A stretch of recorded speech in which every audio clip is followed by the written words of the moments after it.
Kai had never understood why he felt compelled to help her. Every morning at Riverside High, he'd spot Lyra sitting alone on the bench outside the library, her crystalline purple fingers struggling to grip her textbooks. Her lower body was paralyzed, a genetic condition from her homeworld that Earth doctors couldn't treat. The anti-gravity exoskeleton on her legs hummed softly as it kept her upright, but her arms still trembled with the effort of holding things. Nobody else noticed her, or rather, they noticed and looked away quickly, uncomfortable with her luminous alien appearance and obvious disability. She was an outsider in every possible way, foreign, vulnerable, different, invisible. But Kai saw her. He wasn't popular or particularly remarkable. He was just a 17-year-old junior with kind eyes and a quiet determination. On that first day, he simply walked over, picked up her books without asking, and asked where she needed to go. Lyra had stared at him like he was a hallucination. "You don't have to," she'd whispered in accented English. "People don't. They don't usually." "I know," Kai had said simply. "I want to." After that, it became routine. Every morning, Kai would arrive at school and find Lyra on her bench. He'd carry her books to first period, help arrange her lunch tray in the cafeteria, walk beside her as she navigated hallways that seemed designed to exclude anyone different. He never made a show of it, never expected gratitude or recognition. He simply showed up day after day, treating her like she was the most natural person in the world to spend time with. The other students whispered. Some assumed he had ulterior motives. Others thought he was strange for befriending the alien cripple, as the crueler kids called her. Kai ignored them all. He was too busy noticing the way Lyra's eyes brightened when he made her laugh, or how she'd forget to be self-conscious when they were deep in conversation about books, music, or the home planet she missed desperately. Over months, something beautiful bloomed between them. Not quite romance, not quite friendship, something more complex. Lyra began to believe that maybe, just maybe, she belonged somewhere. That her disability didn't define her worth. That her alien heritage wasn't something to hide. Then, 3 weeks before graduation, everything changed. The announcement came during morning announcements. A diplomatic envoy from the Andromedan royal court was visiting Earth to strengthen interplanetary relations.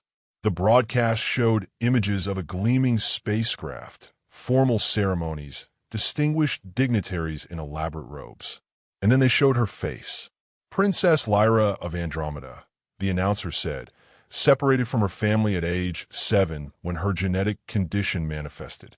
Presumed lost, now miraculously found. Kai's blood turned to ice. He looked at Lyra across the cafeteria, and she was staring straight ahead, her crystalline fingers trembling. Her eyes met his, and in that moment he saw everything. The secret she'd been carrying, the fear that he'd react differently now that he knew the truth, the desperate hope that he wouldn't. She was a princess, an actual, literal princess, and she'd spent months letting him carry her books and arrange her lunch tray like she was nobody special. That afternoon, royal guards arrived at school.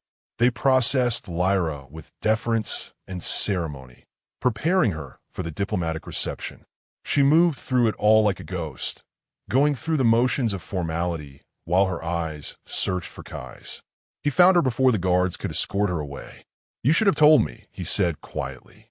"Would it have changed anything?"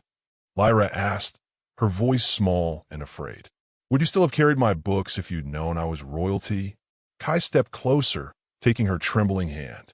"I carried your books because you were struggling," he said. "I walked beside you because I liked who you are. Your title doesn't change that. If anything, it makes it more remarkable that someone with a crown chose to sit alone on a bench, letting a regular kid help her just to feel normal for a little while." Tears spilled down Lyra's luminous face. "I was afraid," she whispered. "My family said my disability was shameful, that I should hide it. But you treated me like I wasn't broken, like I was just." "Lyra, you're not broken," Kai said fiercely. "You never were. You're brilliant and brave and kind. And yes, you're royalty. But you're also the girl who made me a better person just by existing." As the guards gently led her toward the spacecraft, Lyra turned back one last time. "Will you wait?" she asked. My family wants me home, but I'll come back.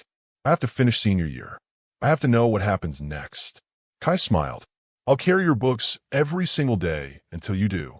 3 months later, Lyra returned to Riverside High, with royal guards discreetly positioned in the background. She moved through hallways that now recognized her importance, but she always returned to the bench, waiting for Kai to arrive with her books. Because sometimes, the most royal thing a person can do is choose normalcy with someone who sees them completely. And sometimes, the greatest honor isn't a crown, it's being known and loved exactly as you are.